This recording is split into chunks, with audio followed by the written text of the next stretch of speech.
पिछले क्लास में हम लोग इसके बारे में पढ़ चुके थे कि किस प्रकार से इमारत को विकसित किया गया था। तो आज हम लोग पढ़ने वाले हैं कि मुस्लिमों में आखिर सूफियों का क्या महत्व था। तो इसको ध्यान से आप लोग समझिएगा। देखिए, जिस प्रकार से हिंदू संप्रदाय में संत का महत्व होता है, उसी प्रकार से मुस्लिम संप्रदाय में किसका महत्व होता है, तो सूफी का महत्व होता है।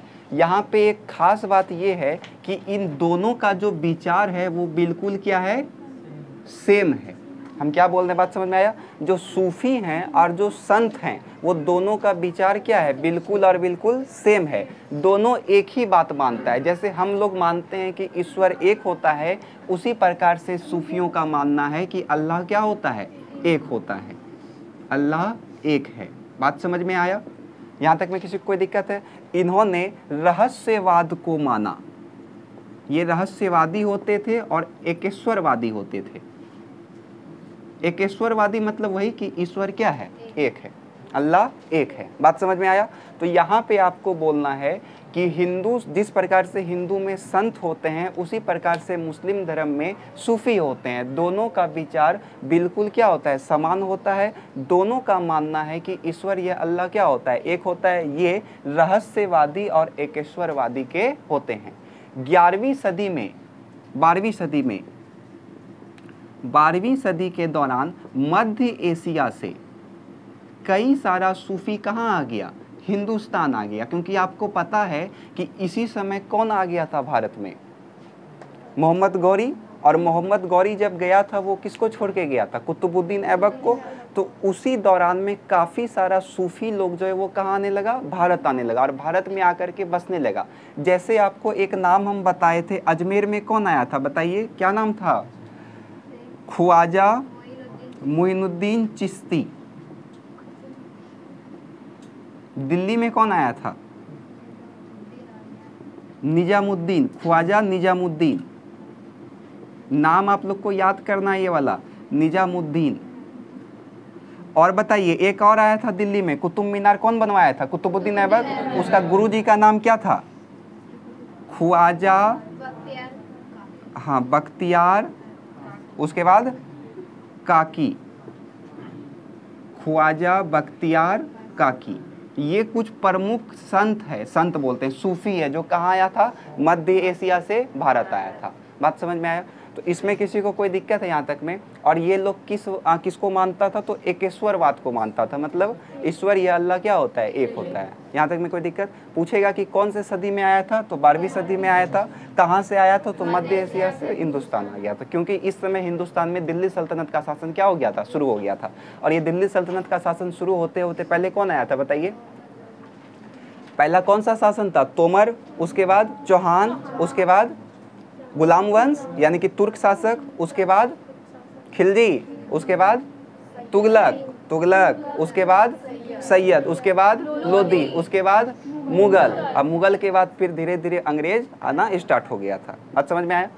तो यहाँ तक में किसी को तो कोई दिक्कत नहीं होगा। कैसे इसमें हम लोग बोलेंगे, तो सबसे पहले इसमें लिखिएगा, जिस प्रकार से हिंदू धर्म में संत होते हैं उसी प्रकार से मुस्लिम धर्म में सूफी होते हैं। दोनों का विचार लगभग समान होता है। हो जाएगा यहाँ तक में?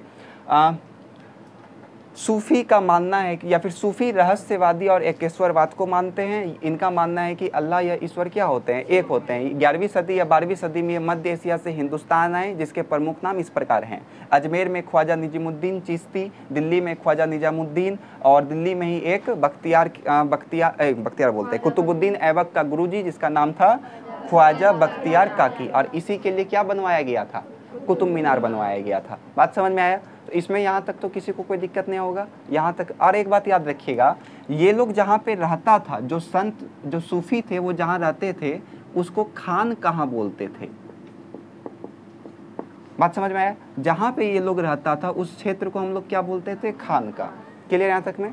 जैसे हम लोग बोलते हैं ना धर्मशाल, हिंदू धर्म में धर्मशाल बोला जाता है, अभी हम लोग उसको धर्मशाला के नाम से जानते हैं। धर्मशाला कभी सुने, मंदिर में ही होता है ना।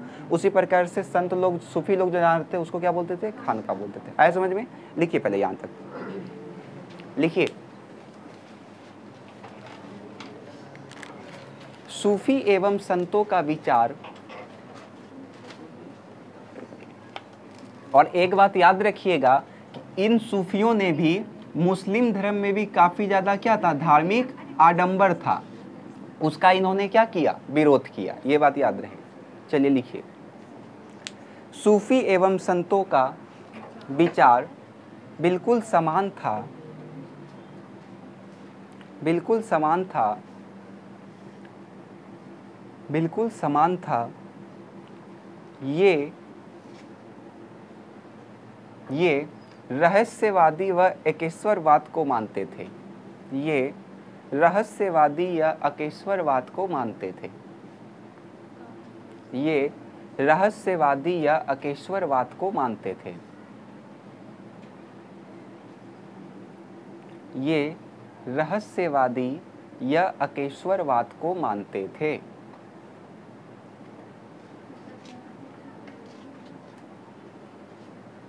हो गया। 12वीं सदी में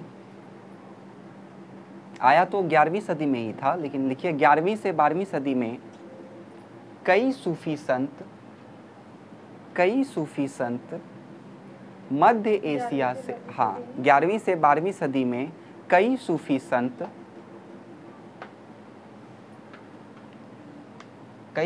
संत मध्य एशिया से भारत हिंदुस्तान आए, मध्य एशिया से हिंदुस्तान आए। चलिए एक पीछे का हम पूछ लेते हैं, बताइए बाबर जो था वो हिंदुस्तान किस संदर्भ में कहा था? पीछे हम पढ़ा चुके हैं हिस्ट्री में, भारत का नाम किस प्रकार से हिंदुस्तान था, बताइए किसी को याद है? बाबर ने हिंदुस्तान नाम शब्द का उच्चारण किस संदर्भ में किया था? नहीं, इसलिए बोलते हैं पीछे का नोट्स निकाल के देखा करिए। यहाँ रहने वाले लोगों के लिए किया था, यहाँ रहने वाले लोगों के संस्कृति के लिए किया था, भूगोल के लिए किया था, ये ना बताए थे, पीछे का पढ़ा करिए। चलिए लिखे, मध्य एशिया से हिंदुस्तान आए। अब लिख लीजिए, अजमेर में ख्वाजा निजामुद्दीन चिश्ती, दिल्ली में ख्वाजा निजामुद्दीन, फिर दिल्ली में ही ख्वाजा बख्तियार काकी, सारा का नाम लिखिए।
हो गया। खानका में लिख लीजिएगा, सूफी संत जहाँ रहते थे उसको खानका कहा जाता था।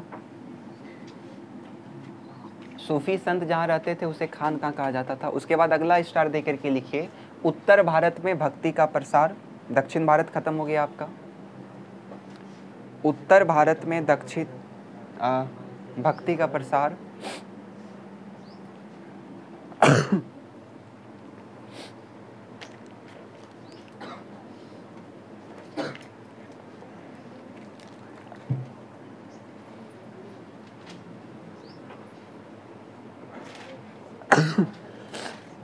चलिए समझिए, पहले आप लोग गुरु नानक के बारे में समझिएगा। तो गुरु नानक का जन्म 1469 में तलवंडी में हुआ था, और ये तलवंडी अभी कहाँ पड़ता है? तो पाकिस्तान में पड़ता है। इनका मृत्यु 1539 में यानी कि 39 में हुआ था। बात समझ में आया? इन्होंने सभी जाति धर्म को मानने से क्या किया? इनकार किया। सब जाति धर्म, इसका जो अनुयायी होता था, अनुयायी मतलब इसका जो पालन करता था आज्ञा को, वो सब जाति का था, सब धर्म का था, सब आपस में मिल करके एक जगह बैठ करके खाता था। उसको क्या कहा जाता था? लंगर कहा जाता था। अभी भी आप देखिएगा गुरुद्वारा में लंगर चलता है, हम लोग में भंडारा चलता है, उसी भंडारा से लाख गुना अच्छा लंगर होता है। कैसे हम बताते हैं? लंगर में गरीब से गरीब आदमी नीचे बैठ करके खाता है, और जो सिख संप्रदाय कोई भी रहता है, कोई किसी को आप छोटा आदमी नहीं देखिएगा, सब बड़ा बड़ा आदमी होता है, वो परोसता है। वहाँ जूठा बर्तन धोने के लिए भीड़ लगता है, बताइए। और आप लोग जब भोज करते हैं तो उसमें थाली उठाने में सबका मुंह घूम के वैसे हो जाएगा, और रसगुल्ला परोसने में सब बोले हम 2 दाल बाल्टी हम परोसेंगे, हम परोसेंगे। ऐसा होता है ना, शादी ब्याह में ऐसा ही होता है, रसगुल्ला में बोलेगा दीजिए हम परोस देते हैं, अब थाली जब उठाने का बात आएगा सब घूम के चला जाएगा। लेकिन लंगर एक ऐसा चीज है, लंगर जहाँ होता है वहाँ पे जूठा बर्तन धोने के लिए मार हो जाता है। बताइए, जूठा बर्तन धोने के लिए सब बोलता है कि हम धोएंगे हम धोएंगे, तो इसको कहा जाता है सेवा। तो ये लंगर अभी भी होता है। और लंगर अगर कोई चखा होगा तो आप जरा सा कुछ भी उसमें छोड़ दीजिएगा तो आपको बड़ा डांट पड़ता है। लंगर खाए हैं आप लोग गुरुद्वारा में? तो जहाँ, तो उनको क्या कहा जाता था? लंगर कहा जाता था। और जहाँ पे ये लोग आपस में बैठ करके धर्म का बात को करता था, पूजा पाठ करता था, उसको क्या कहा गया? तो धर्मसाल कहा गया। आज हम लोग उसी को किस नाम से जानते हैं? तो गुरुद्वारा के नाम से जानते हैं। बात समझ में आया? जब इनका मृत्यु हुआ तो इन्होंने अपना उत्तराधिकारी किसको बनाया? लहना को। और ये लहना फिर किस नाम से जाने लगा? गुरु अंगद से। बात समझ में आया? और आपको पता ही है कि सिखों का फिर 10 गुरु हुआ। 10वां गुरु का नाम क्या था? गुरु गोविंद सिंह। यहाँ तक में तो किसी को कोई दिक्कत नहीं है ना। और फिर इनका 1539 में क्या हो गया? मृत्यु हो गया। और सिख संप्रदाय का जो पवित्र ग्रंथ है उसका नाम क्या है? गुरु ग्रंथ साहिब। ये इन्हीं के विचारों का संकलन है, अर्जुन देव ने करवाया था 1604 में। यहाँ तक समझ में आया? क्या लिखेंगे हम लोग इसमें? तो सबसे पहले इसमें लिखिएगा गुरु नानक का जन्म 1469 में पाकिस्तान के तलवंडी में हुआ था, जिसको नाना साहब के नाम से जाना जाता है। इनका मृत्यु 1539 में हुआ था। इन्हें सिख संप्रदाय का प्रवर्तक कहा जाता है। सिख धर्म का इन्होंने उदय किया था। और ये क्या चलाते थे? लंगर चलाते थे, जिसमें सभी जाति सभी धर्म के लोग अपने जाति धर्म को भूल करके आपस में बैठ करके क्या करते थे? लंगर करते थे, खाना खाते थे। और जहाँ पे ये धर्म का उपासना करते थे उसको धर्मसाल कहा गया, और अभी उसको हम लोग गुरुद्वारा के नाम से जानते हैं।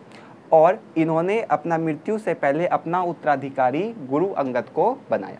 उसका नाम तो लहना था, लेकिन जब उत्तराधिकारी उसको बनाया गया तो उसका नाम पड़ गया गुरु अंगद। बात समझ में आया? यहाँ तक में किसी को कोई दिक्कत नहीं ना? लिखिए।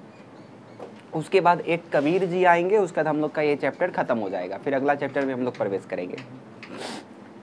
लिखिए गुरु, अच्छा डायरेक्ट इसको लिख लीजिए ना ब्रैकेट में, ये देख करके आप समझ जाइएगा। इनका जन्म तलवंडी में हुआ था। इनका जन्म तलवंडी में हुआ था। इन्होंने भी धार्मिक कर्मकांड का विरोध किया। इन्होंने भी, इनका जन्म तलवंडी में हुआ था। इन्होंने भी धार्मिक कर्मकांड का विरोध किया।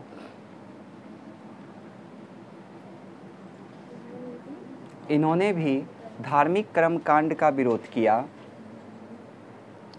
इनके अनुयायी धार्मिक कर्मकांड का विरोध किया। इनके अनुयायी अपना जाति धर्म सब भूलकर साथ में भोजन करते, जिसे लंगर के नाम से जाना जाता है।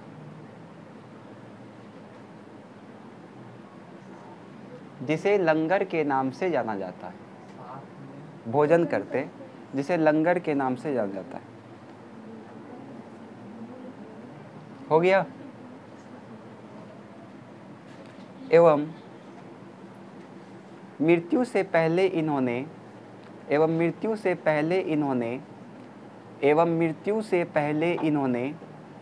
अपना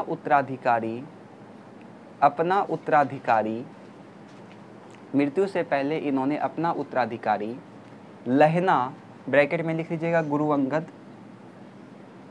को बनाया।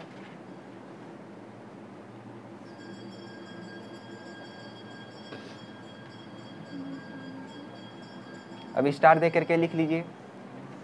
जहाँ धर्म का बात होता था उसे धर्मसाल कहा गया, और भविष्य में इसे गुरुद्वारा के नाम से जाना जाने लगा।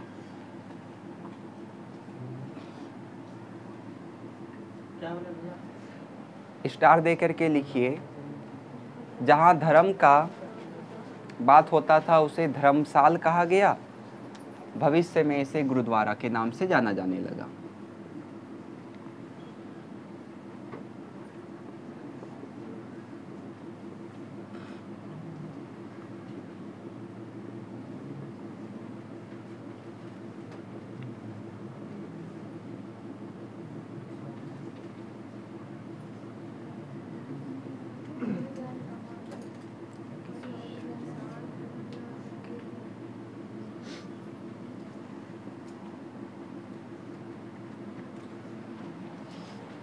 चलिए अब कबीर को ध्यान से समझिएगा, बहुत अच्छा व्यक्तित्व है इनका कबीर। कबीर को केवल आप समझ लीजिएगा तो आपका जीवन सफल हो जाएगा। केवल आप कबीर को अच्छे तरीके से जान जाइएगा, इसका दोहा को अगर आप एक दो बार पढ़ लीजिएगा तो आपका जीवन सफल हो जाएगा, क्योंकि इसका दोहा ही इतना अच्छा है। कबीर के बारे में सुने होंगे आप लोग। एक है वो तार गाछ वाला, कैसे बोला जाता है उसको, है नहीं, हम दोहा का बात कर रहे हैं। एक तार वाला है ना, कैसे है, हाँ, बड़ा हुआ तो क्या हुआ जैसे पेड़ खजूर। तो ये सब किनका दुआ है, कबीर दास का ही दुआ है। तो कबीर के बारे में ध्यान से समझिएगा। देखिए इनका जन्म मृत्यु के बारे में ज़्यादा जानकारी है नहीं, फिक्स है नहीं कि कब हुआ था, क्योंकि कहीं लिखा हुआ नहीं है इनका। लेकिन फिर भी इनका जन्म माना जाता है कि कहाँ हुआ था, कि बनारस में हुआ था।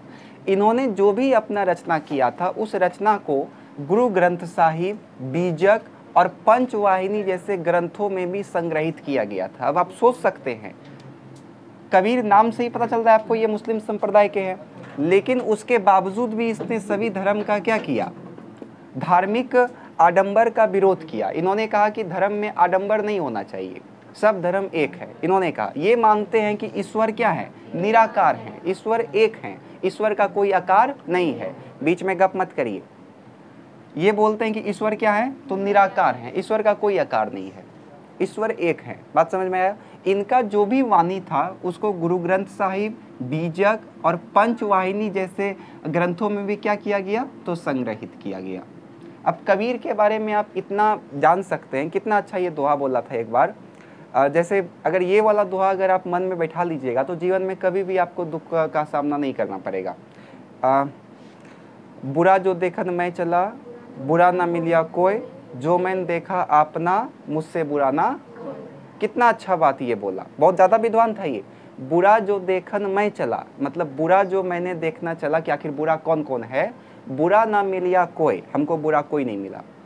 जो मैंने देखा आपना, जो मन देखा आपना, मतलब जब मैंने अपने मन को देखा तो मुझसे बुरा ना कोई। अब सोचिए, इतना विद्वान कवि जो अपने आप को बोल रहा है कि हमसे बुरा इस दुनिया में कोई नहीं है, वो कितना महान होगा। हम क्या बताना चाह रहे हैं, समझ में आ रहा है ना।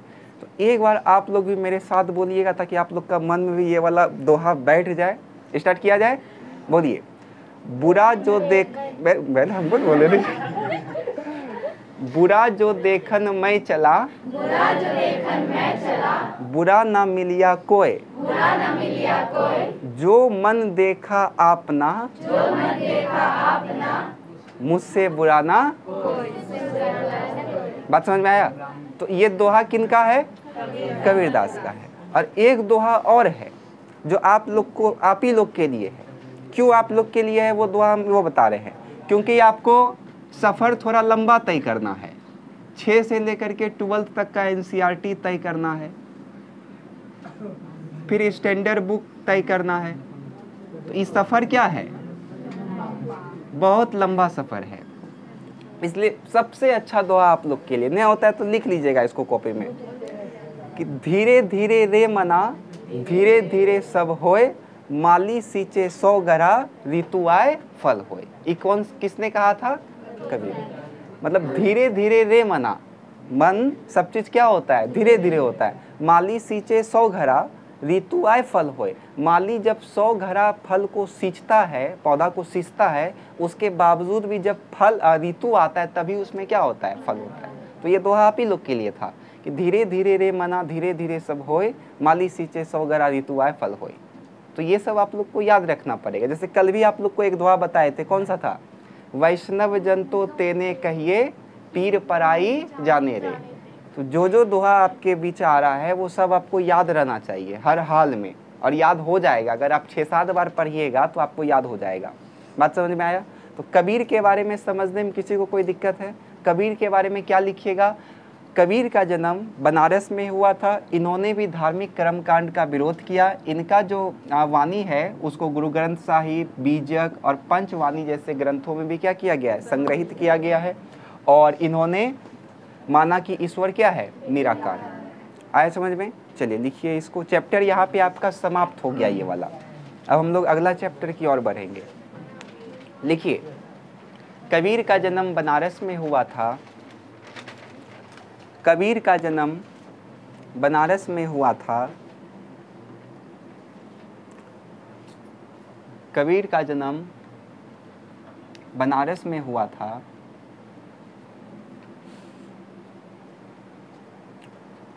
उन्होंने भी सभी धार्मिक कर्मकांडों का विरोध किया। उन्होंने भी सभी धार्मिक कर्मकांडों का विरोध किया। सभी धार्मिक कर्मकांडों का विरोध किया।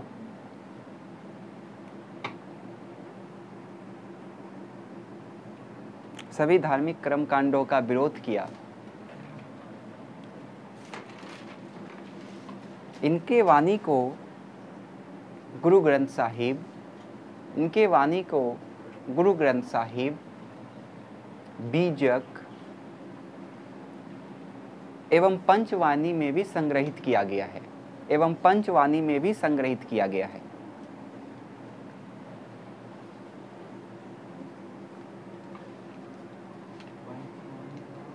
पंचवाणी में भी संग्रहित किया गया है।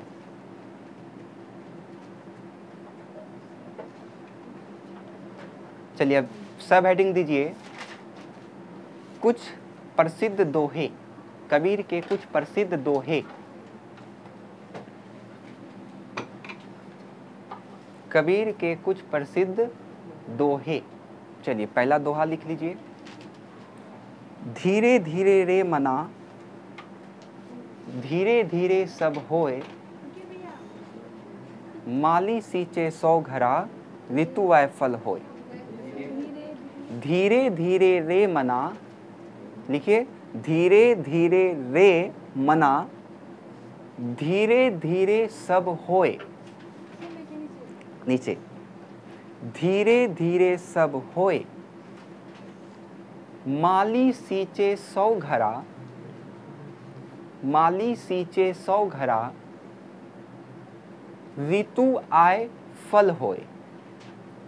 ऋतु आए फल होए। ये दोहा स्पेशली आप ही लोग के लिए है। हाँ, ऋतु आए फल होए, फल होए। हो गया। दूसरा दोहा लिख लीजिए। बुरा जो देखन मैं चला, बुरा जो देखन मैं चला, बुरा जो देखन मैं चला, मैं नहीं बोल रहे, मैं। बुरा जो देखन मैं चला, मिला ना बुरा, बुरा ना मिलिया कोई, बुरा ना मिलिया कोई। बुरा जो देखन मैं चला, बुरा ना मिलिया कोई। जो मन देखन आपना, जो मन देखन आपना, मुझसे बुरा ना कोई। जो मन देखन आपना, आपना, आपना, आपना, मुझसे बुरा ना कोई। चलिए यहाँ पे आपका ये वाला चैप्टर समाप्त हो जाता है।